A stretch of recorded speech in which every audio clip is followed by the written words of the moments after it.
अंतर राम ही बाहर राम ही, अंतर राम ही बाहर राम ही, जित देखूं तित राम राम राम ही, गुरु कृपांजलि।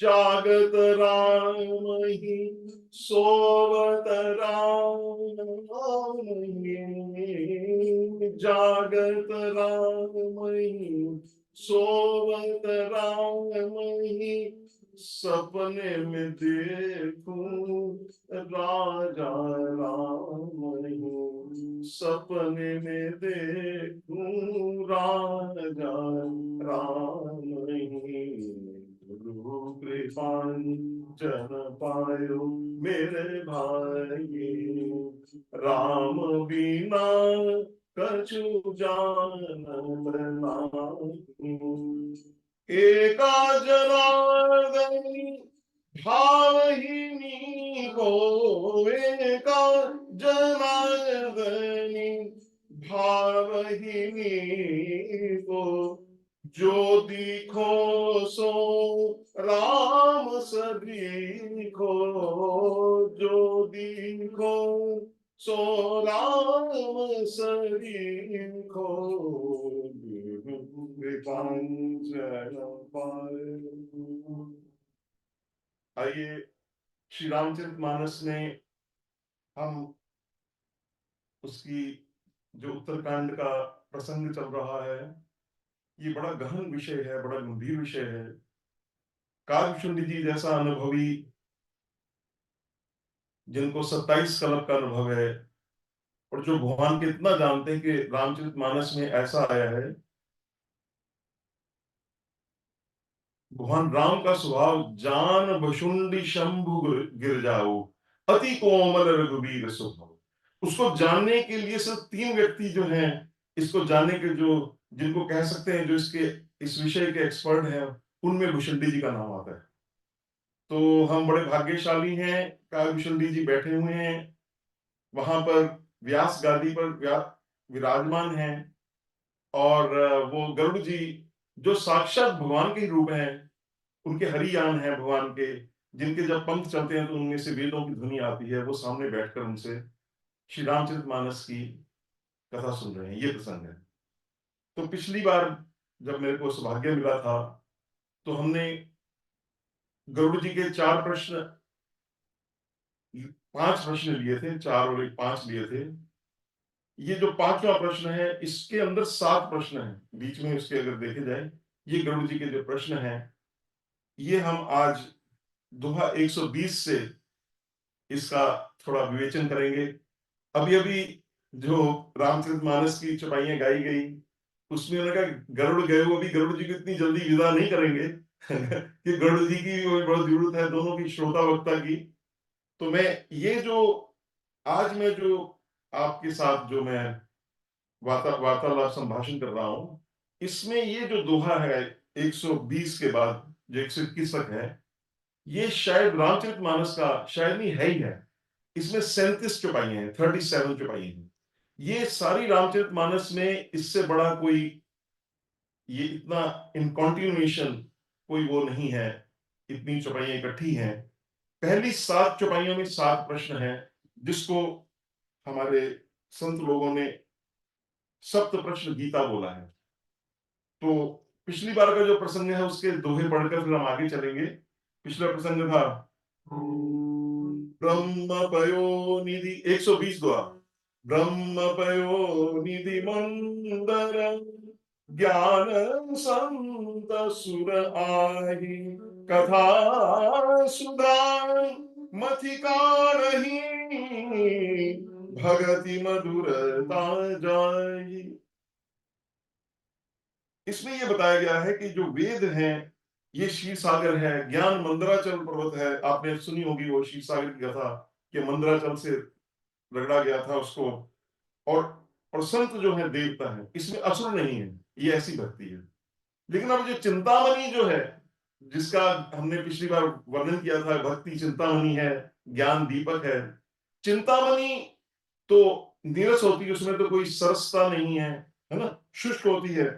तो उन्होंने सरसता बताने के लिए उन्होंने रूपक बांधा है कि वो जो है उसमें जो उसकी भक्ति की जो मधुरता है, जो राम कथा की मधुरता है, जो आप सब ने लगभग उसका आनंद लेते हैं, वही उसकी भक्ति मणि की मधुरता है। अब वो बता रहे हैं उनको, कालखंडी जी बोला 120 खर विरति चरम असी ज्ञान मद लोभ मोह रिपुमारी जय पाइय सो हरि भगति देखु खगेश विचारी। एक खगेश, तुम संव्यम विचार करो, मैंने तुम्हारे सामने दोनों को रख दिया, राम रहस्य भी बता दिया, ज्ञान दीपक भी बता दिया, राम भक्ति चिंतामणि भी बता दी, अब तुम संव्यम विचार करो कि क्या श्रेष्ठ है।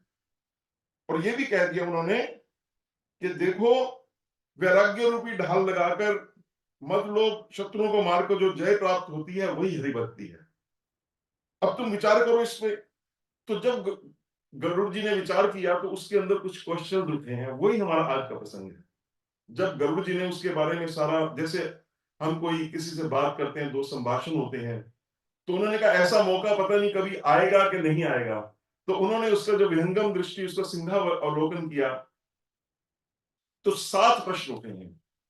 तो वो 7 प्रश्न में उन्होंने पहले ही कह दिया हमको कि मैं 7 प्रश्न इकट्ठे कर दूंगा, कहीं बाद में पहले आपको सातों के साथ इकट्ठे बोल देता हूं।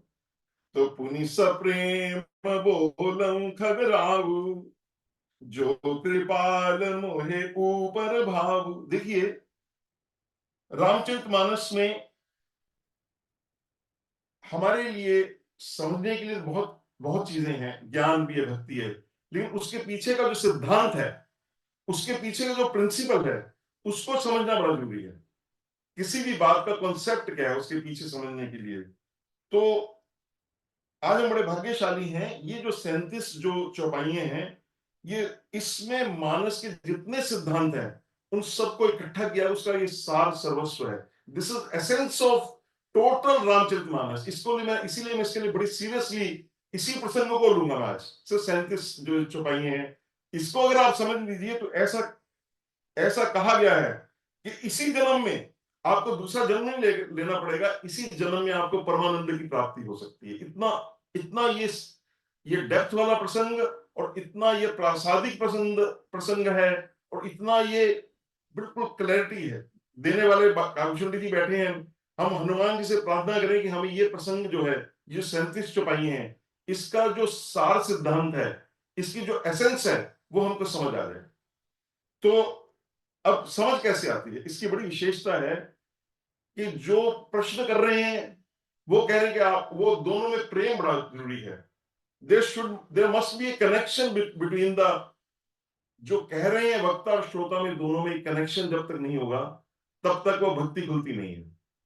तो जैसे आप मेरे को, मैं भी, हम सब लोग क्या हैं, एक माध्यम है भगवान के। आप भगवान आपके कानों में बैठकर सुन रहे हैं, और मेरे मुख से वो भगवान ही कह रहे हैं। इस विषय इस प्रकार लेकर उन्होंने पुनि सप्रेम बोलो खगराऊ। खगराऊ कैसे बोले? खगराऊ, जो खग मतलब, खग कहते हैं पक्षियों के जो राजा हैं, बड़े सप्रेम प्रेम से भीगे हुए बोले कि जो कृपाल मोहि ऊपर भाव। हे कृपा करने वाले, देखिए उनके सामने देखा जाए, हियरकी में देखा जाए तो वो तो कागभूषुंडी हैं, कागा हैं, वो तो पक्षी, और वो पक्षियों के राजा हैं, वो उनके चरणों में बैठे हैं। तो जब किसी से विद्या प्राप्त करनी हो तो उसके चरणों में बैठकर ही विद्या प्राप्त की जा सकती है। ये हमारी प्राचीन परिपाटी। और वो कह रहे हैं कि आप, और किसको कह रहे हैं? कहते नहीं नहीं, आप नाथ, आप मेरे नाथ हैं। नाथ means you are my lord, my lord. नाथ मोहे निज सेवक जानी, सत्य प्रश्न मम कहूं बखानी। अगर आप मेरे को अपना नित्य सेवक मानते हैं, निज सेवक एक तो होता है सर्वेंट, एक होता है प्राइवेट सर्वेंट, जो बिल्कुल मैं आपका बिल्कुल क्लोजेस्ट आपका सर्वेंट हूं, ये बोल रहे हैं। तो मैं जो अपना नित्य सेवक मानकर मेरे 7 प्रश्न का उत्तर कहूं बखानी, गिव इट इन, ये जो मैंने प्रश्न पूछे हैं, चाहे छोटे हैं, सब्जेक्टिव हैं, वस्तुनिष्ठ हैं, इसका जो इलेबोरेट करके दीजिए। बखानी का मतलब इसको इलेबोरेशन करिए, इसको खूब खोल कर बताइए कि क्या है, ये उन्होंने पूछा है। तो कहते हैं कि मेरे जो 7 प्रश्न हैं उसका आप उत्तर दीजिए, क्योंकि ये जो 7 प्रश्न हैं इसी से, देखिए बात ये है, आपको ज्ञान का पता चल गया, आपको भक्ति का पता चल गया, पिछले सब आप इतनी देर से राम उत्तरकांड में पढ़ रहे हैं, लेकिन रहना तो हमें संसार में है। संसार में हमें, ये संसार का इतना भारी, इसको तुकाराम जी संतों ने कहा, ये पल पल की लड़ाई है संत में, इसमें सब रिपु आएंगे, उनको कैसे जीतना है, यही 37 जो हमारे ये जो चौपाई है इसके अंदर का वो, ये इसका वो उसके अंदर सारा आपको बहुत क्लैरिटी से काव्य जी उसको एक्सप्लेन कर रहे हैं। तो कहते प्रथम ही कहूं नाथ मति धीरा, कहने वाला कैसा हो और बताने वाला कैसे हो। वो कह रहे हैं कि आपकी जो बुद्धि है बड़ी स्थिर है, जब तक आपकी बुद्धि स्थिर नहीं होगी तो आप किसी क्वेश्चन का आंसर नहीं दे सकते। और सबसे बड़ी बात, क्वेश्चन इतने प्यारे हैं, the quality of answer depends on the quality of question. तो क्वेश्चन जो 7 दे रखे हैं, पहला क्वेश्चन, जो पहले 4-5 क्वेश्चन है, वो सबसे दुर्लभ कवन शरीरा। देखिए बात यह है, हम कोई भी साधन करें, कोई भी साधन करने उसके लिए कैरियर चाहिए, एक माध्यम चाहिए, वो माध्यम क्या है, ये शरीर है। तो उन्होंने कहा शरीर तो सबके पास है, 84 लोग योनियों में, चींटी के पास भी शरीर है और पक्षी के पास भी शरीर है, आप खुद कागभूषण जी काग रूप में बैठे हैं, क्रोध रूप में, गाय के पास भी शरीर है। तो आप मेरे को ये बताइए कि सबसे दुर्लभ, which is the rarest most rare, इसमें सबसे रेयर मोस्ट शरीर कौन कौन सा है, ये बताइए। तो सब ते दुर्लभ कवन शरीरा। अब देखिए, इसके बारे में भगवान श्री राम ने भी कहा है। हम एक एक क्वेश्चन को लेंगे आराम से, जितने 30-35 मिनट बड़े आराम से इसको समझेंगे। ये बात अगर समझ आ जाए तो सारा अध्यात्म का सिद्धांत, उसके पीछे क्या कॉन्सेप्ट है, प्रिंसिपल, वो हमारे हस्तगत हो जाएगा और उसी से ही हम इस संसार से पार हो जाएंगे। तो उन्होंने कहा देखो, भगवान राम ने भी कहा कि जो शरीर है ये साधनों में सबसे पहला है। वो कहते पहला सुख निरोगी काया, हमारे पंजाबी में कहते हैं। तो भगवान राम ने भी कहा है, बड़े भाग मानस तनु पावा, सुर दुर्लभ सब ग्रंथ न गावा। भगवान राम ने सबने कहा है कि ये जो मनुष्य तन है, शरीर तो बहुत है, और सबसे बड़ी बात है जिससे पूछा जा रहा है, उनको अपने सारे जीवनों का पता है कि कब वो, उन्होंने 84 लाख योनियों में घूमकर देखा हुआ है। वो मेरी तरह नहीं है जो मैं बोल रहा हूं कि जिसके ऐसी पढ़ के या कहीं से बोल रहा हूं। उन्होंने सब, उनको सब जन्म अपने याद हैं, कब वो गिरगिट बने, कब वो छिपकली बने, कब वो बंदर बने, कब तोता बने, कब क्या बने, वो सब उनको याद है।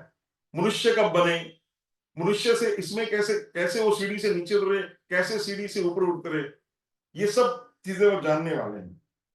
तो उन्होंने, भगवान ने, अब उन्होंने एक और बात है, सिर्फ इस ब्रह्मांड का नहीं पता उनको। काव्यशुंडी जी ने भगवान श्री राम के पेट में, वो एक कथा उत्तरकांड में आपने पढ़ के आप उधर से आ गए हैं, उनके उधर ने अनेक ब्रह्मांड देखे, भगवान राम के उसमें ब्रह्मांड देखे। ब्रह्मांड का मतलब एक ब्रह्मांड, एक ब्रह्मा की संकल्पना, ये एक ब्रह्मा, इस ब्रह्मांड के सिर्फ एक ही ब्रह्मा है, फिर दूसरे ब्रह्मांड के दूसरे ब्रह्मा है, वो इस ब्रह्मांड उसकी बाहर उनकी जुडिक्शन नहीं है। तो इतने ब्रह्मांड उसने, अनंत अनंत जो ब्रह्मांड देखे, तो उसमें उन्होंने यही पाया कि इस मनुष्य शरीर से दुर्लभ कोई शरीर नहीं है। तो हम बड़े भाग्यशाली हैं कि हम उस शरीर को, हमने, भगवान ने हमको दिया, और ये शरीर जो है ये किसी भी प्रकार के साधन से नहीं मिल सकता है। यह शरीर एकमात्र, आगे बात आएगी, करो कबहुक करुणा कर नर देही, वो आगे हम बात करेंगे उसके बारे में। तो अब ये उन्होंने शरीर के बारे में एक प्रश्न पूछा, कि इसी से ही हम सब सुख दुख भोगते हैं, क्योंकि अब आगे नेक्स्ट क्वेश्चन नेचुरली, वो आगे का क्वेश्चन जो था वो इसके साथ जुड़े हुए, ये दे आर इंटररिलेटेड क्वेश्चन। बड़ दुख कवन कवन सुख बारी, सुख और दुख जुड़े हुए, ये बताइए कि सबसे बड़ा सुख क्या है और सबसे बड़ा दुख क्या है। ये सो संक्षेप ही कहूं विचार, ये जो प्रश्न है मेरे, कुछ प्रश्न मेरे वस्तुनिष्ठ हैं, इन प्रश्नों पे आप इतना ज्यादा elaborate न करना, पर कुछ प्रश्न मेरे बखान करने वाले को, संत असंत मरम तुम जानहु। आप जानते हैं कि संत कौन है, असंत कौन है। ये एक बड़ा बड़ा एक बहुत ही सीरियस क्वेश्चन है। इस क्वेश्चन की जो रामचरितमानस में 8-10 जगह इस क्वेश्चन को तुलसीदास जी ने लिया है, भगवान राम लक्ष्मण के साथ बैठे हैं तब ये क्वेश्चन डिस्कस हुआ है, संत कौन है, असंत कौन है। तो तुलसीदास जी के जो पहले 43 दोहे हैं बालकांड के, उनमें मैक्सिमम संतों और असंतों के लक्षण बताए गए हैं। जिनको हम संत मानते हैं, क्या वो संत हैं क्या, उसकी जो इसमें राम लक्षण बताए हैं वो सारे इसीलिए कि हम, क्योंकि हम हम भारतवर्ष के लोग हैं, हिंदू लोग हैं, धार्मिक लोग हैं। परंपरा से हमें समझाया गया कि संतों की हमें उनके आगे झुकना चाहिए। पर क्या संत है कि नहीं, इसका लक्षण ये सब वो कहते हैं, ये बताइए कि कौन है। और तिनकर सहज स्वभाव बता, संत का स्वभाव एक्वायर्ड नहीं किया जा सकता। जो संत है वो जन्म से ही संत होगा। इसमें यह नहीं हो सकता कि आप गुरुकुल में पढ़ो, वहां पे 12 वर्ष की शिक्षा लो, वहां से आप ज्ञान अर्जित करो, काशी से जाके पीएचडी करो, ये करो वो करो, उससे संत बनने वाला नहीं है। संत तो बन के ही आते हैं पीछे से। तो संत जो है उसका सहज स्वभाव वो कैसे होते हैं, ताकि हमें पहचान हो, हम संतों के चरणों में जाएं। क्योंकि संत जो है वो भगवान से बात करा देते हैं। संत संत की विशेषता ये है, वो आपको भगवान के पास ले जाएंगे। और भगवान भगवान की बहुत, संत बहुत कृपा करेंगे तो भगवान मिल जाएंगे, भगवान बहुत कृपा करेंगे तो संत मिल जाएंगे। ये एक प्रोपोर्शन है आपस में। चुक्का वन पुण्य श्रुति विदित विशाल। और आप ये बताइए कि जो वेदों में पुण्य बहुत ज्यादा बताएंगे, ऐसा करोगे ये पुण्य हो जाएगा, ये पुण्य हो जाएगा, वो बताइए। कहो कवन अघ परम कराला। और जो सबसे, पाप तो कई प्रकार के हैं, कई पाप क्षणिक हैं। कोई ऐसा पाप बताएं जो बिल्कुल जो मिटी ना सके, ऐसा पाप आप जो परम कराला, जो बहुत सबसे डेंजरस जो है, मोस्ट डेंजरस, वो बताइए। और उसके बाद मानस रोग कहूं समुझाई, तुम सर्वज्ञ कृपा अधिकारी। आप तो सर्वज्ञ हो, सब जानते हो। मानस रोग सबसे इंपॉर्टेंट। देखिए, इससे पहले कि मैं आगे आपको इसके बारे में बताऊंगा, एक तो शरीर के रोग होते हैं। जैसे हम लोगों में किसी को एक शरीर का रोग होगा, किसी को डायबिटीज है, दूसरे को हो सकता है ना हो, किसी को कोई और प्रॉब्लम होगी। ऐसे रोग होते हैं, शरीर के रोग होते हैं। लेकिन ऐसा नहीं हो सकता सबको, सारा वर्ल्ड ही को डायबिटीज हो, ऐसा नहीं होता है। सारे सारे वर्ल्ड को ही हार्ट की प्रॉब्लम हो, ऐसा तो नहीं होता ना। तो शरीर के रोग जो है उस सब्जेक्टिव, किसी को हो रहा है किसी को नहीं। लेकिन मानस रोग एक ऐसा है, मानस रोग जो है वो 99.9 नहीं, 99.99 नहीं, 100% जो इस विश्व में आ गया है उसको, क्यों अहम तो सबको है। तो ये मानस रोग समझने बड़े जरूरी है, क्योंकि वो सबको है। इस प्रकार उन्होंने पूछा है, आप मुझ पर विशेष कृपा करके मेरे को बताइए। अब, और क्योंकि आप सब जानते हैं, आपको, आपने, आपके जीवन में संत भी आए, आप खुद भी असंत रहे हैं। कालभूषण जी पहले कोई बड़े बड़े कोई धर्मात्मा नहीं थे, वो कैसे अपने गुरु को, वो प्रसंग आपने पढ़ा है। तो जो व्यक्ति हर कैरेक्टर में रहा हो, उससे वो पूछ रहे हैं कि आप संत भी थे, संत भी थे, ये सब बताइए। फिर आपने बताया कि अकेला पाप नहीं बताइए, बड़ा जो बहुत कराल पाप है उसका वर्णन कीजिए। तो आप सर्वज्ञ हैं, आप आप इसलिए सर्वज्ञ हैं कि आपको सर्वज्ञ की, आपको भगवान ने, स्वयं श्री रामचंद्र प्रभु राम ने आपको कहा है कि तेरे को सब प्रकार के विभाग, उनके भेद तू सब जानेगा। और इसके लिए तेरे को किसी प्रकार का शब्द, या आपने रामचरितमानस में पढ़ा है, जब भगवान राम उनको वरदान देते ना कि आप में ये गुण हो जाए, आप में ये गुण हो जाए, तो उस समय जो भगवान राम उनको कहते हैं, उस समय उन्होंने सब कहा है कि ये हो। तो अब वो एक सुनकर उन्होंने कहा, सुनहु तात। अब 7 क्वेश्चन हो गए, ये 7 चौपाई कंप्लीट हो गई। हम 30 चौपाइयों का वर्णन नहीं करेंगे आगे। तो सुनहु तात सादर अति प्रीति, मैं संक्षेप कहूं यह नीति।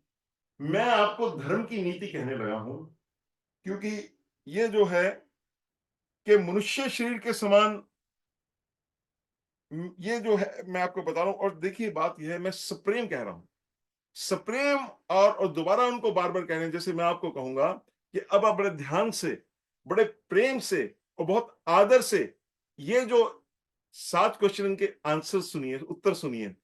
ये आंसर जो हैं, इसको आप जो, मैं नहीं कह रहा, ये मैं तो एक मात्र उसको रिपीट कर रहा हूं। ये कागभूषुंडी जी गरुड़ को जो कह रहे हैं, तो उन्होंने बोला है, कागभूषुंडी जी, गरुड़ जी आप बड़े प्रेम से, with respect, with due respect, और बड़े प्रेम से इसको सुनिए।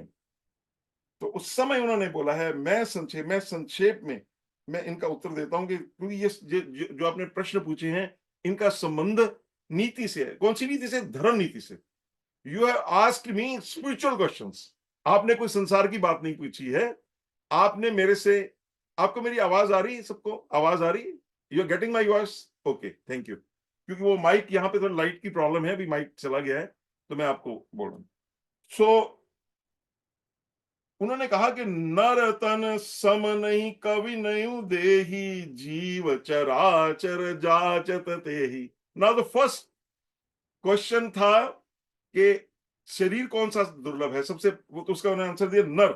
नर मतलब जो ये मनुष्य का शरीर जो हमें मिला है, 2 पैर वाला, है ना, ये जो हमारा जो मनुष्य का शरीर है, कहते ये ऐसा शरीर है, वो बता रहे हैं कि इस शरीर की याचना जीव चराचर जाचत ते ही। चाहे कोई चर हो, चाहे कोई देवता हो, चाहे कोई भी हो, वो इस शरीर के लिए बेग बेग करता है कि मेरे को भगवान कृपा करके, जब हम दूसरी योनियों में, भगवान ना करे, जो घूमते हैं, वो जो उसका आगे वर्णन होगा, वो सब मानते हैं महाराज कृपा करके भगवान एक बार तो ये शरीर दे दो, एक बार तो शरीर दो। So we are very lucky कि हमें वो चीज प्राप्त है। अब इसका हमें, इसीलिए मैं इसको विशेष ले रहा हूं कि तुम्हें हमें इंपॉर्टेंस पता चले कि जो हमारे पास है, ये हमें जो शरीर मिला है, हमें जो बॉडी भगवान ने शरीर दिया है, इसकी क्या महत्व है। इसका महत्व भगवान श्री राम को बता रहे हैं त्रेता युग में अपनी, और उन्होंने सब अपनी पब्लिक को बुलाकर उन्होंने वहां बताया है, सबको बताया कि मैंने कोई गलत बात हो तो बता भी देना। तो उस समय की बात है। तो उन्होंने कहा कि ये जो शरीर है, यही कुरुक्षेत्र कोई और नहीं है, धर्म क्षेत्र है, कुरुक्षेत्र है, यही युद्ध का क्षेत्र है शरीर, यही धर्म क्षेत्र है, यही कर्म क्षेत्र है, ये शरीर है। तो भगवान ने भी कहा है, सब में उन्होंने कहा कि आकर चारी लक्ष 84। अब मैं भगवान श्री रामभद्र के शब्द आपको उस चपारियों को लिख रहा हूं। जोनि भ्रमत यह जीव अविनाशी। ये, इसमें सारा ये रिग्मारोल में, सर्कल में चलता रहता है, फिरत सदा, और किससे घूमता है? मेरे को कुछ नहीं कर रहा, वो जो माया है वो उनको घुमाती है, उसके प्रेरणा से घूमता है। लेकिन कब हूं करी करुणा नर देही, कब हूं कभी भगवान को तरस आ जाता है, जी परे बड़े घूम लिया इसने, इसने सब अपने पापों को, इसका प्रायश्चित हो गया है, अब इसको दे दो। तो वो उसमें वो जब देते हैं, तो जीव चराचर, तो मनुष्य के अलावा सब लोग इसको, तो ये भगवान की कृपा पर आधारित है ये शरीर मरना। इसलिए हमें इसकी धन्यता, रोज हम उठकर ये विचार करें कि हमारे ऊपर प्रभु की बहुत कृपा है कि हमें यह शरीर मिला है। इससे बड़ी कोई कृपा नहीं हो सकती। आप कहते हैं कि कृपा नहीं होती, कृपा को भजन होते कि कृपा कृपा करो भगवान, कृपा करो, अब कृपा करो। अरे इससे बड़ी क्या कृपा है। तो उन्होंने आपको ये साधन दे दिया कि आप इसमें, और इसमें कोई बंदिश नहीं है, कोई देयर इज नो लिमिट। आप इस शरीर से भगवान को प्राप्त कर सकते हैं। तो अब उन्होंने बताया कि ये है क्या। कहते नरक स्वर्ग अपवर्ग निसेनी, ये एक ऐसी सीढ़ी है, निसेनी बोलते हैं, निसेनी बोलते हैं सीढ़ी को, लेडर। अब सब आपने सब सीढ़ी देखी, सीढ़ी का एक, सीढ़ी की 2 विशेषताएं हैं। आप सीढ़ी से ऊपर भी चढ़ सकते हैं, और सीढ़ी से नीचे और नीचे और नीचे भी उतर सकते हैं। सो ये जो, ये निसेनी, ये सीढ़ी से लेडर, ये सीढ़ी है। इससे आप, if you want to go downwards, there is no limit, go. आप देख रहे हैं दुनिया में, अगर आप इस तरफ चल जाएं, अगर आप अपना माइंड को डाउनवर्ड्स ले जाएं, इसको गलत तरफ ले जाएं, तो इसमें कोई लिमिट नहीं, जितना मर्जी ले सकते हैं। और फिर इसमें इतनी विशेषता भी है इस सीढ़ी में कि खुद खुद खुदा पूछे बंदे से कि तेरी रजा क्या है, वो भी बात है। तो कहते ज्ञान विराग भगति शुभ देनी। अब जो बात हुई थी कल ज्ञान की, वैराग्य, वैराग्य जो है उसकी 2 आंखें ज्ञान और भक्ति हैं। उसको देने वाली ये सीढ़ी है। कौन? शरीर। अब कहते हैं ये तो हो गया शुभ भक्ति, शुभ देने। शुभ क्या है? शुभ भक्ति, दैट्स अ प्रेम भक्ति देने वाली।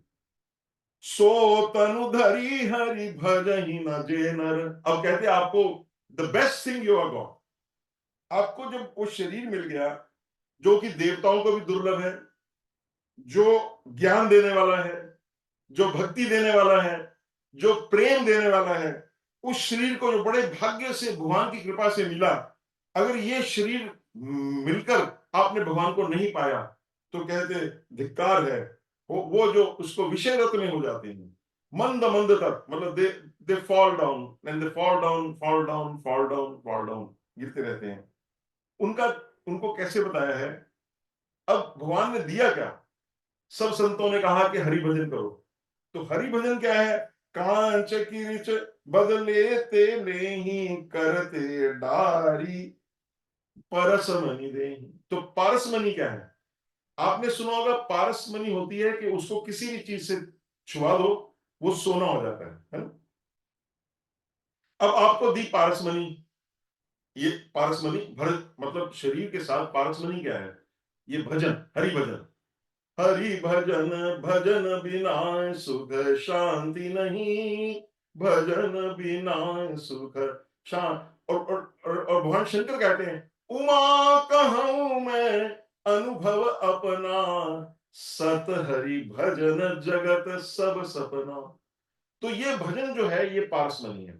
इससे आप मुक्ति ले लो, भक्ति ले लो, शुक्ति ले लो, स्वर्ग कुछ ले लो, साकेत ले लो, जो मर्जी ले लो, आपके हाथ में पारसमणि दी गई।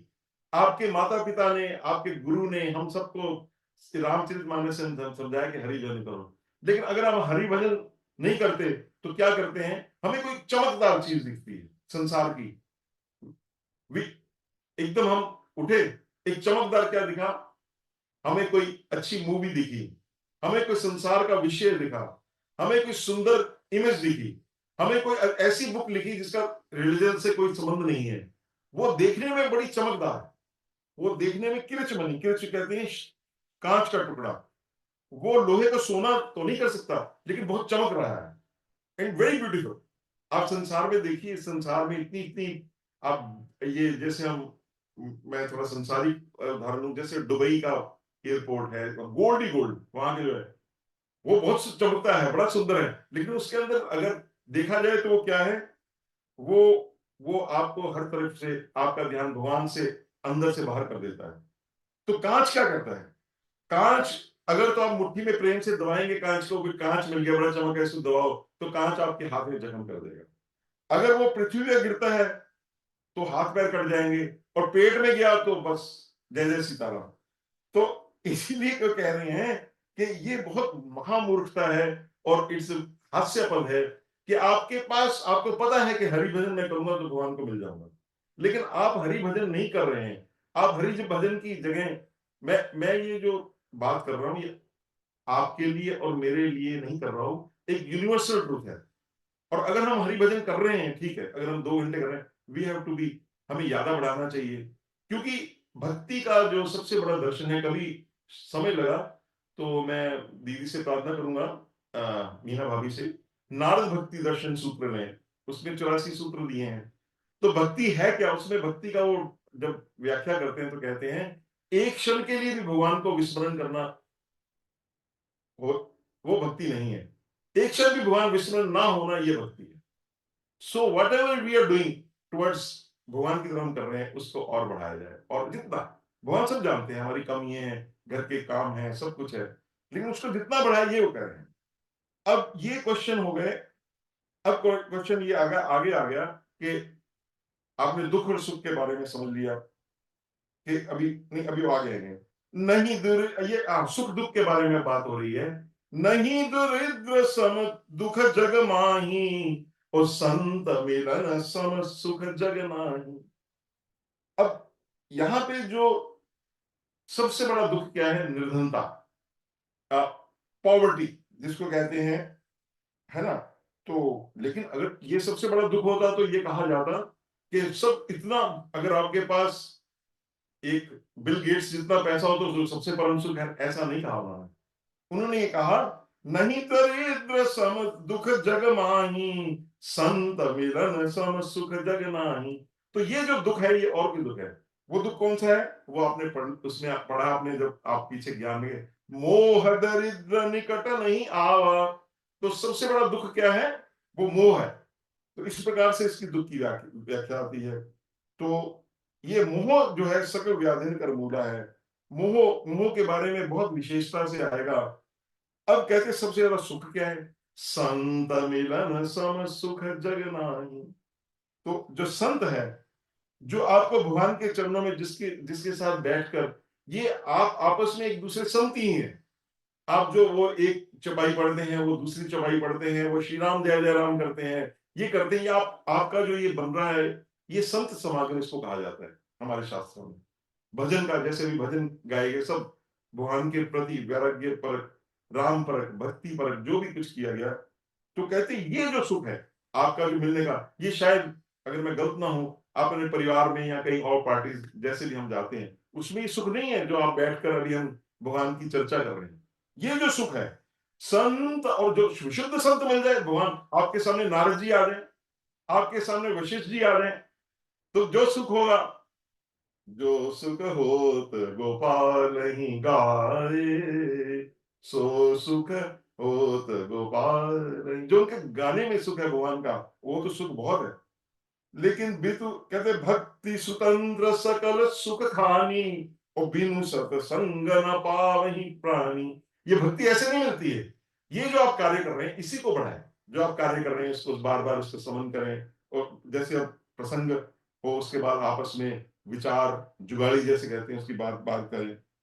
तो ये इसीलिए वो लंकिनी ने बोला, देखो जब उसको हनुमान जी का मुक्का पड़ा होता है, तात स्वर्ग अपवर्ग सुख धैर्य तुला एक अंग, तूलन ताही सकल मिली जो सुख लव सतसंग। इतना सा भी सत्संग जो है, तो ये संत जो है, ये अपर अपवर्ग अपर मोक्ष तक देने के लिए समर्थ है, इतनी इसमें विशेषता है। लेकिन वो सहज स्वभाव से जो संत है उनकी बात हो रही है, तो वो कहते हैं कि सहज स्वभाव के कौन से संत है हमारे, उनकी अविशेषता आ रही है कि ये बताएं कि संतों की विशेषता है। संत सनहि दुख पर हित लागी, और पर दुख हेतु असंत अभागी। संत की विशेषता है कि वो अपने सुख के प्रति सावधान नहीं है, दूसरे को सुख देने के लिए, दूसरे के उपकार के लिए, चाहे उसका शरीर भी चला जाए, उसको संत कहा गया है हमारे शास्त्र में। कि वो जो है, ये उसका सहज स्वभाव है। देखिए शूर भी हैं, पंडित भी हैं, वक्ता भी हैं, दाता, ये सब होते हैं। ये बचपन से इनके अंदर ये सारी विशेषताएं होती हैं। वो उनको कोई कहना नहीं पड़ता।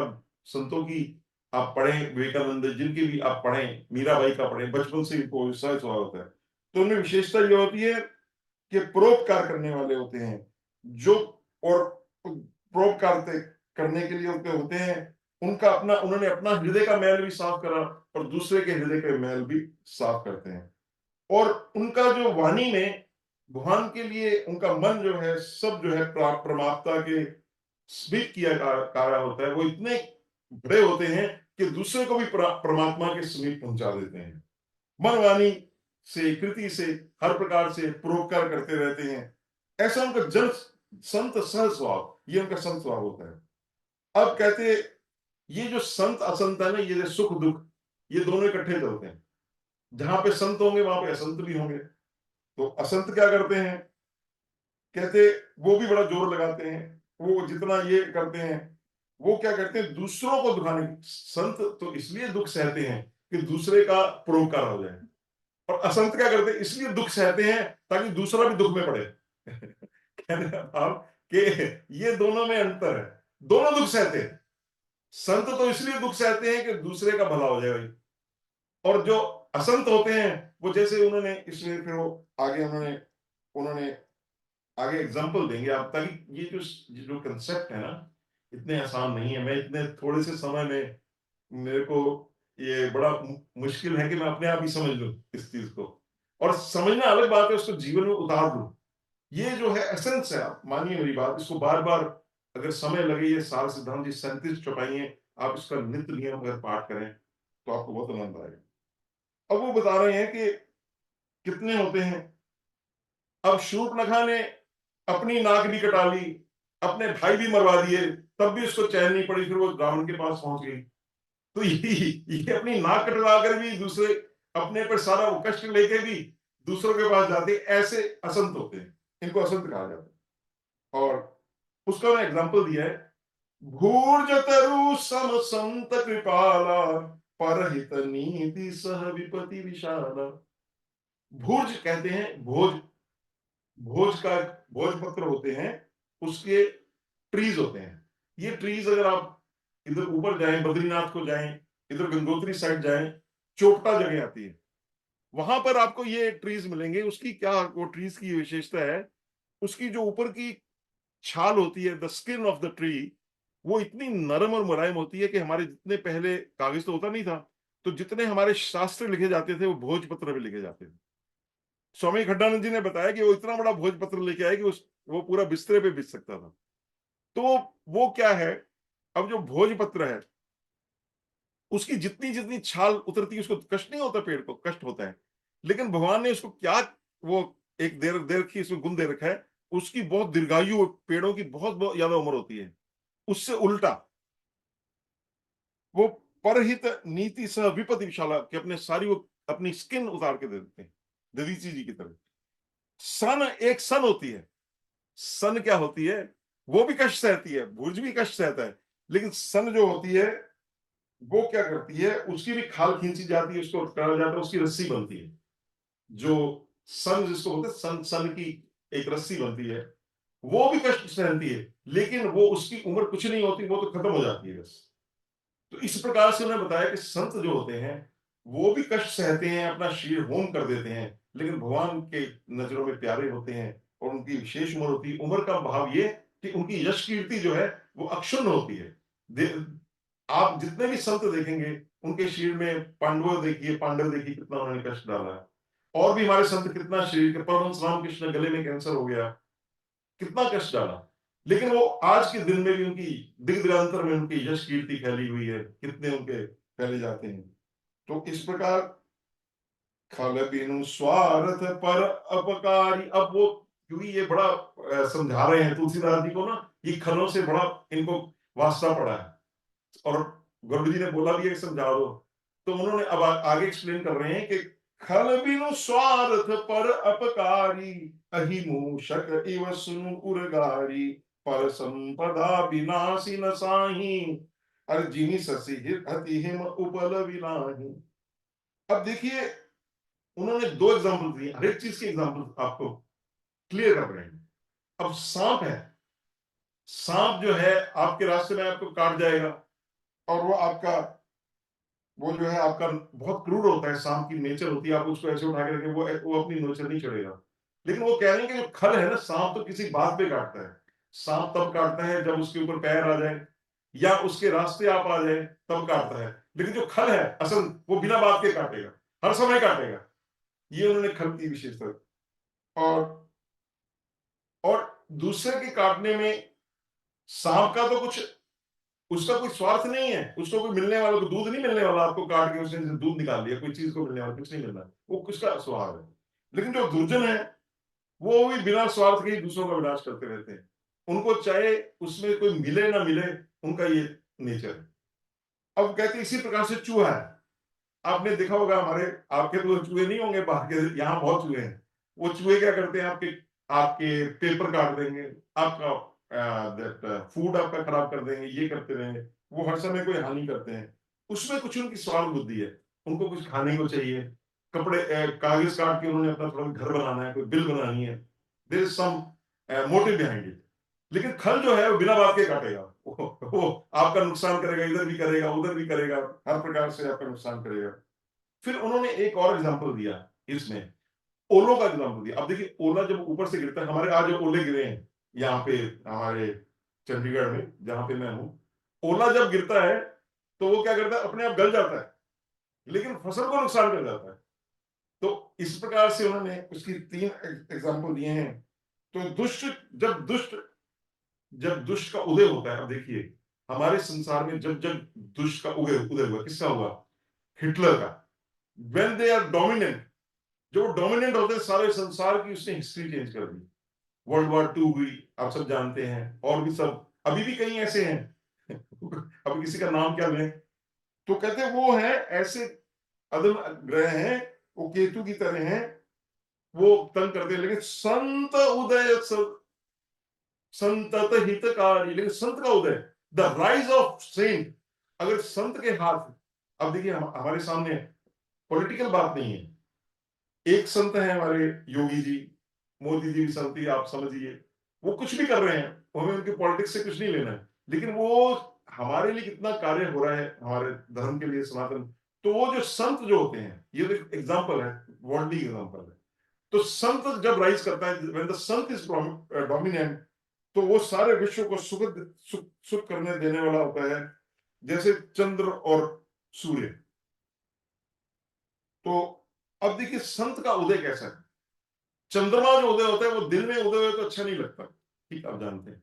सूर्य 24 घंटे उदय हो तब भी अच्छा नहीं लगता, लेकिन संत 24 घंटे उदय रहे तो कितना अच्छा लगता है। हमारे देश में ऐसे संत हुए हैं कि उनकी आज भी आज भी उदय ही है वो। हमारे संत हैं, रमन महर्षि हैं, बड़े बड़े संत हमारे जो हुए हैं, कोई भी जिनका हम नाम ले सकते हैं, हमारे देश में हमेशा संतों की भरमार रही है, तो वो संत जो है कर देते हैं। अब कहते हैं कि अब उन्होंने पूछा कि अब आप ये बताइए कि धर्म क्या है, सबसे बड़ा धर्म क्या है, और सबसे बड़ा पाप क्या है? परम धर्म श्रुति विदित अहिंसा, पर निंदा सम अघनगिरीसा।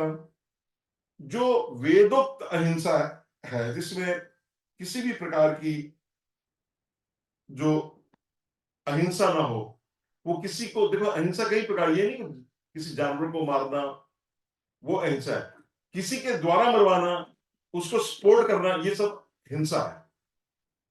कई बार हम देखते हैं ना कि अब देखिए हमारे भारत में अभी तक हमारे गांव की क्या हालत है, गाय की, तो अगर हम उसमें, हमारा अनुमोदन ही है एक तरह से, साइलेंट हम उसके लिए नहीं कुछ कर रहे हैं, तो कहते ये भी ये हिंसा है।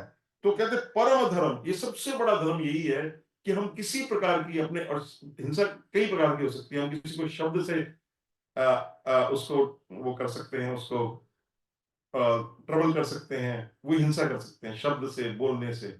ये अहिंसा जो है, ये सबसे बड़ा, अहिंसो परम धर्म। तो अहिंसा, हमें किसी प्रकार से, हमारे शब्द में किसी प्रकार से, इसके 27 प्रकार हैं, अभी हम विशेष, अभी कभी और समय में इसको पूरा, ये अपने आप में पूरा चैप्टर है कि कितने प्रकार की हिंसा अहिंसा है। अब कहते पर निंदा, अब देखिए सबसे इंपॉर्टेंट चीज आ रही है जो कि आज मैं स्ट्रेस देना चाहता हूं।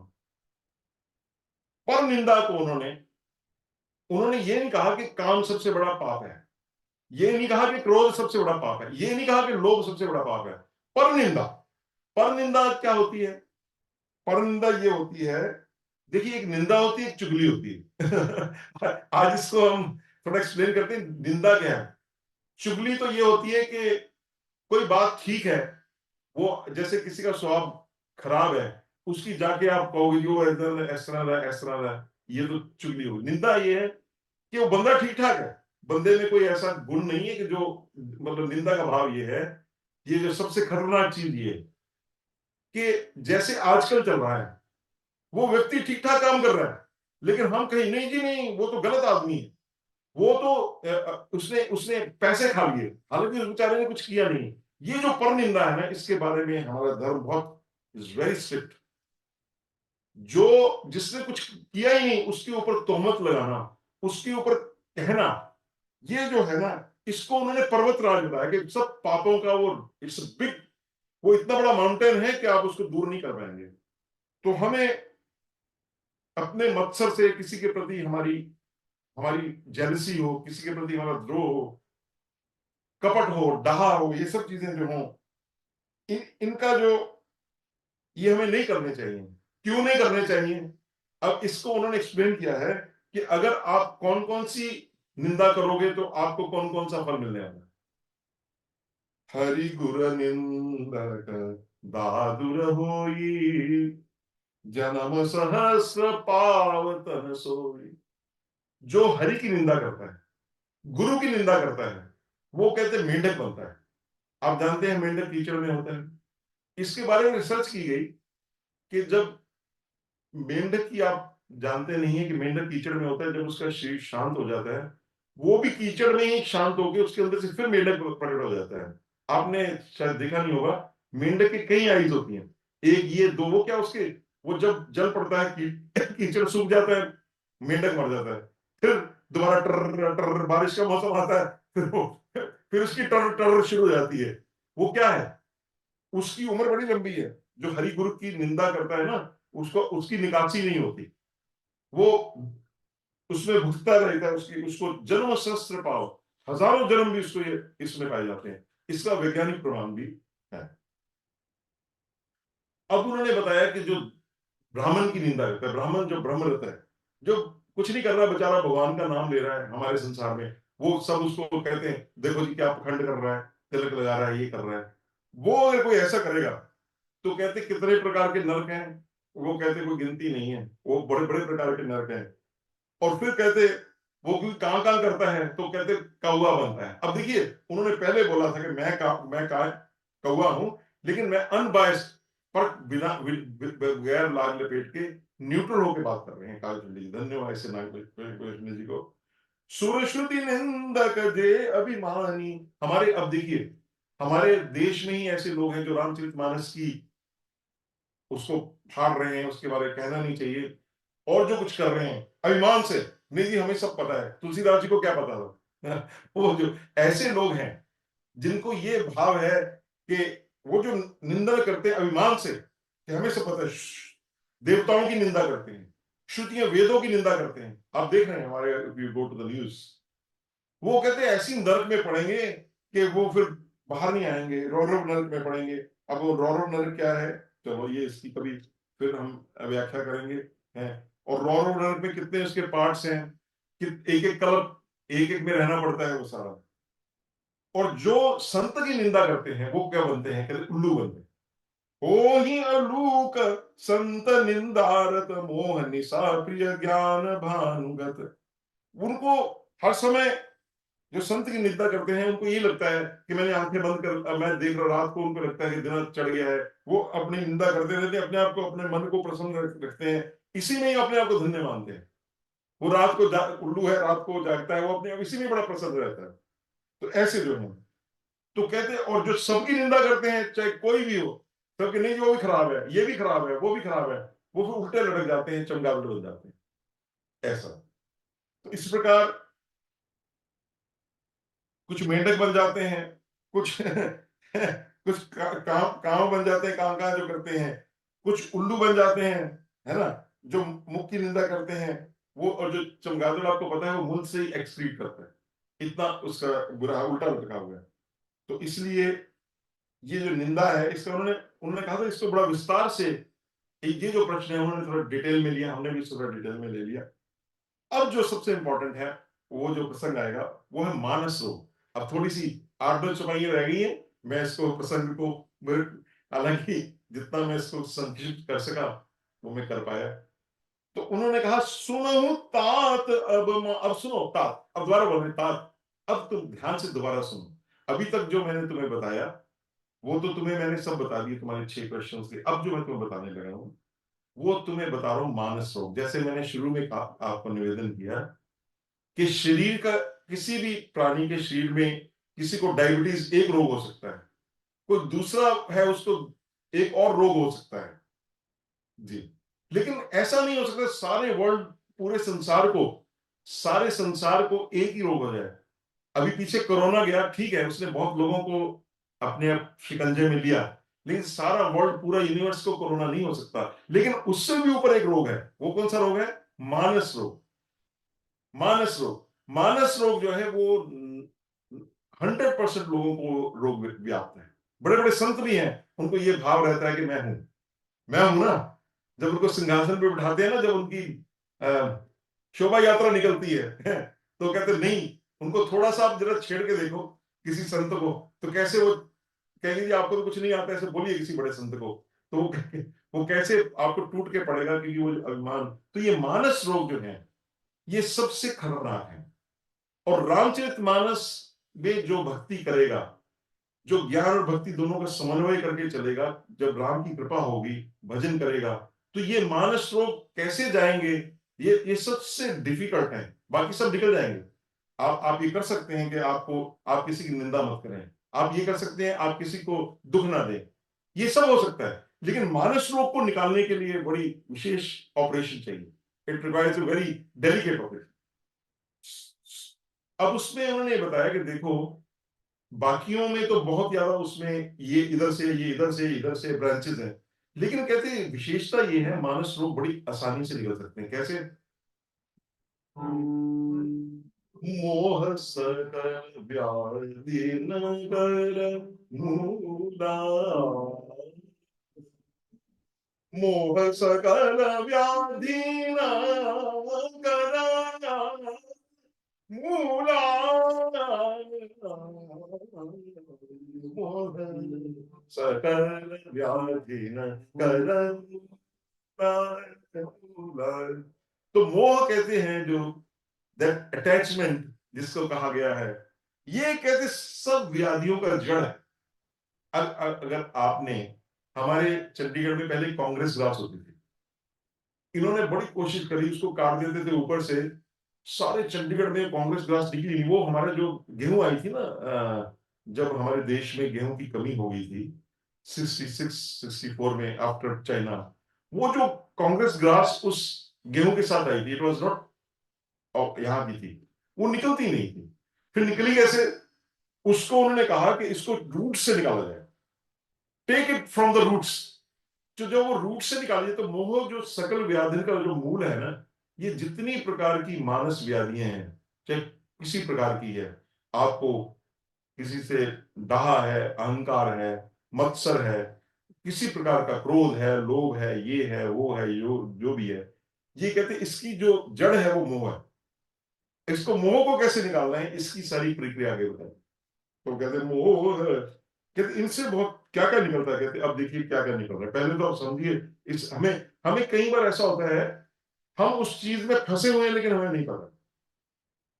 अब देखिए इसमें इन्होंने बड़ा सुंदर जो बताया, मैं वो थोड़ा शॉर्ट करूंगा, काफी देर से मैं बोल रहा हूँ, शायद आपका समय ले रहा हूँ। सो इसमें देखिए हमारे आयुर्वेद का सिद्धांत है, हमारे आयुर्वेद में 3 चीजें बताई हैं: कफ, वात, पित्त। ये 3, वो और कुछ नहीं मानते। इसी का इम्बैलेंस जो है, कफ बढ़ जाएगा तो ये हो जाएगा, उसके उन्होंने बताए इसमें 50 रोग ये बढ़ जाएंगे, इसके ये बढ़ जाएंगे। तो every disease on this earth can be classified into 3 broad categories. इन तीनों में ही कफ, बात उसकी बात कर रहे हैं। तो अब इसमें कौन कौन सा क्या है ये बता रहे हैं। काम, बात, कफ, लोभ, अपारा, क्रोध, पित्त, नित, छाती, जारा। तो कहते काम, जो इच्छा, काम हर प्रकार की डिजायर, काम का मतलब डिजायर, इसके ब्रॉड शब्द है। तो कहते ये बात है। अब हवा आपके शरीर में घुस गई, काम, वो इधर से भी तंग कर रही है, इधर से भी तंग कर रही है, वात, वात इज वेरी डिफिकल्ट। और फिर कहते कफ, कफ जो है, ये जो है, ये जो लोभ है ये कफ, लोभ कफ है। क्रोध क्या है? पित्त है। पित्त जो होता है, पित्त कहते गर्मी, कहते पित्त इस गर्मी है। वो आपको हर समय वो रहेगा कि हर समय मेरा शरीर जल रहा है, जल रहा है, फिंसी निकल जाएंगे, फोड़े निकल जाएंगे, सब चीजें, वो पित्त है।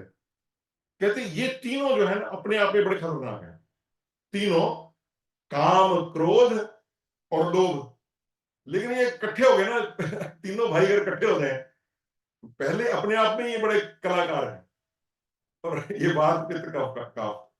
पर अगर ये तीनों इकट्ठे अटैक करते हैं, तीनों भाई मिलके, है ना, तो कहते हैं बस फिर बड़ी मुश्किल है। फिर इससे क्या होता है वो आगे अभी लेंगे हम पसंद। तो कहते हैं अगर तीनों इकट्ठे हो जाए ना महाराज, तो कहते हैं सन्निपात आता है। सन्निपात ये होता है कि लास्ट में जब बंदे का समय आ जाता है तो 12 प्रकार के सन्निपात है। इसकी बहुत एक आयुर्वेद, मैंने थोड़ा सा उसका अध्ययन किया है।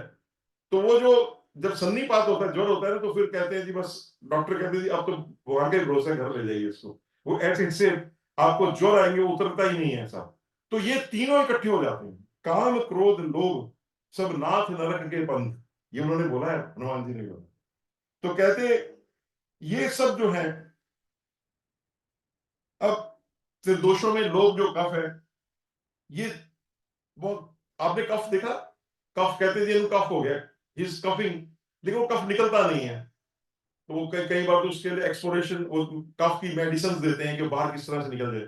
तो इसी प्रकार से जो कफ है ना, ये ये बड़ा चिकना होता है, जल्दी निकलता नहीं है, है। तो कफ क्या है? कफ है लोभ। लोभ दिखता नहीं है, आप अगर नहीं, मेरे को तो किसी प्रकार का लोभ नहीं है, लेकिन अंदर से आपको लोभ है। हमारे में से कई होटल में जाते हैं और लोभ कोई नहीं है, चम्मच खा लेते हैं कहने का वो लोभ जो है ना, वो गुप्त रूप में रहता है, कहने का भाव है, वो हमारे सारे शरीर में व्याप्त रहता है। और ये जब बहुत व्याप्त रह जाता है, लेकिन निरोग मनुष्य में कफ कैन बी कफ कैन बी क्वांटिफाइड। हमारे शरीर में अराउंड 2 सेर 50 तोले और 4 मासे कफ रहता है हर एक के शरीर में, ठीक है। लेकिन ये, और इसी प्रकार से क्रोध जो पित्त है, पित्त भी हमारे शरीर में एक क्वांटिटी में रहता है। लेकिन जो वात है ना, ये अपार है। वात क्या है? काम, इच्छाएं। इच्छाएं आर नेवर एंडिंग। हमारे शरीर की जो, हमारे अंदर जो जो वात है ना, ये इसका परिमाण नहीं है, यू कांट मेजर इट। कफ और इसको भी मेरे कैसे दिखा है, ये तीनों हैं। अब इसके अलावा कहते और बड़ा कुछ है। ये तो अब 3 मोटे हो गए। अब विषय मनोरथ, मैं ये कर लूं, मैं वो कर लूं, मैं ये कर लूं। दुर्गम नामा ते सब शूल नाम को जाना। अब एक और आई, वो आई ममता, अटैचमेंट। नहीं मेरा बच्चा है, नहीं मेरा बच्चा है, मेरा ये है, नहीं ये है, मेरा अभी मेरा धोता है, ये मेरा पोता है, ये मेरा वो है, ये मेरी गाड़ी है, ये ममता, दैट सॉर्ट ऑफ, ये कहते। और एक है, ये जो है, एक तो ये होती है, और एक कहते हैं ममता दाद है ये, और एक ममता दाद है, और एक होती कंडू। कंडू कहते खुजली, जब इचिंग। इचिंग क्या होती है? इचिंग इज ईर्षा, जेलसी। वो क्या, उसको जितना आप ईर्षा करोगे ना, उतना आपको मजा आएगा खुजली, खुजली की विशेषता होती है, जितना आप खुजलाओगे उतना आपको आनंद आएगा। और ममता क्या है? ये इसके चकत्ते पड़ जाते हैं, ममता के साइंस आते हैं परमानेंट आपके अंदर रहता है। नहीं ये मेरा, मेरा ये है, मेरा ये है, मैं पोते का पड़पोते का मुंह देख के जाऊंगा, मैं फलाना करूंगा, मैं उसको देख के जाऊंगा, पड़पोता मेरी नौकरी लग जाए, ये सब ममता है, ये दाद है। तो इस प्रकार से कहते ये सब है। और एक और है, अब ये मैं इसको कंप्लीट कर रहा हूं, बस 3 चौपाइयां मैं बोलूंगा। और कहते पर सुख देखी जननी सोई छई, कुष्ठ दुष्टता मन कटिलाई। जो दूसरे का सुख, हम हमें उसने हमें कुछ नहीं कहा है, उसके घर में चीज आ गई, उसके बारे में जो जलन होती है, दैट इज कॉल्ड टीबी, क्षय रोग है, वो तपेदिक है ना। और कुष्ठ, हमारे मन में जो एक सीधा नहीं मन है, दुष्टता है, कुटिलता है, वो कहते मीसना है, या जो होता है ना एक क्रुड, क्रुड कहते हैं, क्रुड, वो जो है वो कोड़ का रोग है, वो भी हमको बड़ा तंग करता है ना। तो इस प्रकार ये जो लोग, इसलिए इन लोगों के पास नहीं जाते हैं। तो ये कुटिलता की मूर्ति कौन है रामचरितमानस में? हालांकि लीला में के कई, उन्होंने मन में कुछ रखा, वर मांग लिए, वो सारा कर। अब कहते एक और 2 चीजें आ गई, अब ये बड़ी इंपॉर्टेंट, हम we are closing it now. 35 दोहे हैं, 37 तक हम जाएंगे, इससे आगे जा ही नहीं सकते, समय बहुत हो गया। तो अहंकार अति दुखद डमरुआ, दंभ कपट मद मान नेहुआ। अहंकार को उन्होंने अर्बुद बताया है, कैंसर, इट्स ए कैंसर। ये फर्स्ट स्टेज का, दूसरी स्टेज का, तीसरी स्टेज का, रावण को फोर्थ स्टेज का था रावण को जो अहम था, इसलिए राम जी को ऑपरेशन करना पड़ा, लेकिन तब भी ऑपरेशन करके ही वो चला गया। उसका एक ही था तरीका कि भाई उसको चढ़ा दो गाड़ी, तो उसको गाड़ी चढ़ा दिया। और कहते एक नहरुआ रोग होता है, दंभ कपट मदमान नहरुआ। वो कहते हैं हमारे ये जो नारू है हमारे, बढ़ जाते हैं ये चारों जो हैं। फिर कहते तृष्णा उदर वृद्धि, एक तृष्णा है। तृष्णा मतलब क्या होती है? कि विषय तृष्णा, कि मेरे को ये भी मिल जाए। आपके पास सब कुछ है, आपके घर में एसी है, आपके घर में गाड़ी हैं, you have very good bank balance, everything, लेकिन तो नहीं, अभी अभी मेरे को वो चाहिए जो मर्सिडीज वाला कहता है मेरे को, और मेरे को रोल्स रॉयस चाहिए है, रोल्स रॉयस वाला कहता है मेरे को एक वो गाड़ी ऐसी चाहिए जो मेरे, मैं खुद बनवाऊं, डिजाइन कराऊं मैं उसको, वो गाड़ी पूरे गोल्ड की हो। तो ये तृष्णाएं जो है इनका कोई वो नहीं है। ये कहते हैं जैसे किसी का पेट बढ़ जाता है, जलोदर, वो बड़ा खतरनाक, पहले आजकल तो उसका थोड़ा इलाज शुरू हुआ है, पेट में पानी भर जाना, जलोदर राग उसको बोलते हैं, पेट में पानी भर जाना, वो रोग है। और तीन प्रकार की ईष्णा है, त्रिविध ईष्णा। तीन प्रकार की ईष्णा क्या है? एक तो वित्तेषणा, वित्तेषणा मतलब मनी, मनी की इच्छा। पुत्रेषणा, वो कहते हैं साढ़े पुत्र हो जाए बस, बाकी सारे वैसे संन्यास कर लेंगे। तीसरी लोकेशना, नहीं, संसार में मेरा नाम हो। ये तीन प्रकार की इच्छाएं सभी में किसी ना किसी रूप से व्याप्त है। और दो प्रकार के ज्वर हैं। आप जानते हैं ज्वर कहां से शुरू हुआ था? फीवर। फीवर भगवान शंकर के समय, जब दक्ष प्रजापति ने उनका अपमान किया मां पार्वती का, तो उस समय जो भगवान शंकर में क्रोध है, उससे 18 प्रकार के ज्वर हैं। और एक वैष्णव ज्वर है, वो भगवान कृष्ण को जब आए, इस प्रकार से हैं, कई प्रकार के हैं। तो कहते ये उन्होंने सारा एक्सप्लेन कर दिया कि इतने प्रकार के ये कॉन्सेप्ट में ये है, ये है, हमें सबसे इसका बताने का क्या अर्थ है। इतनी देर से हम जो बात डिस्कस कर रहे हैं, क्या हो जाता है कि बड़ा, इट्स अ वेरी डिफिकल्ट, एक से निकलो दूसरे में, दूसरे तीसरे से एक पूरा वो बिछा हुआ है, इससे बाहर निकलना है, पहले इसको समझना है कॉन्सेप्ट को, सिद्धांत, प्रिंसिपल आपने समझ लिया। अब कहते एक ही किसी को बीमारी हो तो वो बच नहीं सकता, ऐसी बीमारी है। एक रोग हो किसी को, है ना, ऐसा रोग है किसी को, ऐसी बीमारी हो गई, उसी बीमारी से वो बाकी उसकी सारे उसके वाइटल्स ठीक है, उसको सपोज निमोनिया हो गया, डबल निमोनिया हो गया, नाउ दैट इज नॉट, वो कंट्रोल नहीं हो रहा, बाकी उसके सारे ठीक है, उसी से वो ही कैन एक्सपायर आल्सो। लेकिन इतनी व्याधियां अगर सारी इकट्ठी आ जाए जो जीव को, तो कैसे समाधि लगाएगा? हम कहते हैं मेडिटेशन करनी है, तो मेडिटेशन कैसे भैया, विश्राम कैसे करोगे? पहले इनका इलाज कीजिए। अब इलाज के बारे में इसको अगले, अगर समय मिला तो आगे, फिर शिवरात्रि आ रही है, नेम धर्म आचार तप ज्ञान यज्ञ जपदान भेषज पुनि कोटि नहीं रोग जाहि हरि जान। अब कहते हैं इसके, अब लोग उपाय करते हैं कि महाराज मैं 16 सोमवार करूंगी, मैं जी वो व्रत रखूंगा, मैं काशी के व्रत रखूंगा, मैं ये करूंगा वो करूंगा जी, मैं जप करूंगा। इसमें इस सब में करने में भी जो आपने राम नाम लिया है वो इसमें नहीं आता है। राम नाम जो है सब ओखद है। राम नाम जो है ना वो कुछ और बात। राम नाम लेना, भगवान का संकीर्तन करना, वो सब व्याधियों को नष्ट करेगा, इसका भी हम जिक्र करेंगे। लेकिन बाकी जो है, तप करना है जी, हम बैठे हैं आराम से, वो तप कर रहे हैं, अरे भैया 5,000 वर्ष के तप करने वाले बैठे हैं रोहतांग में, ऐसे ऋषि बैठे हैं सूक्ष्म शरीर में, लेकिन निकासी नहीं है।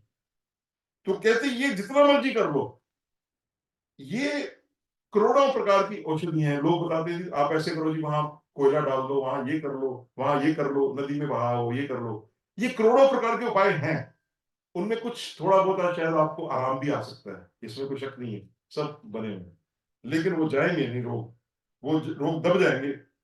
तो इस प्रकार ये जाएंगे कब, कहते हैं इसका वर्णन हम अगली बार करेंगे। इसी, क्योंकि ये प्रसंग जो है इसको बड़ा आराम से देखिए। वी शुड नॉट हरी, हमें हरी हरी तो करना है, लेकिन वी शुड नॉट हरी। ये भक्ति में हरी, नो हरी नो वरी। तो इसमें हमें जल्दी नहीं करना, क्योंकि ये बात हमें बिठानी है। मैं आपके माध्यम से अपने अंदर बिठा रहा हूं, मैं कोई ज्ञानी नहीं हूं। मैं तो जो काव्यभूषण गरुड़ जी ने कहा उसी को आपके साथ शेयर किया है, मैं बस इतना मैंने किया है। तो बोल सियावर रामचंद्र महाराज की जय, गोपाल कृष्ण महाराज की जय, नमः पार्वती पतये, हर हर महादेव।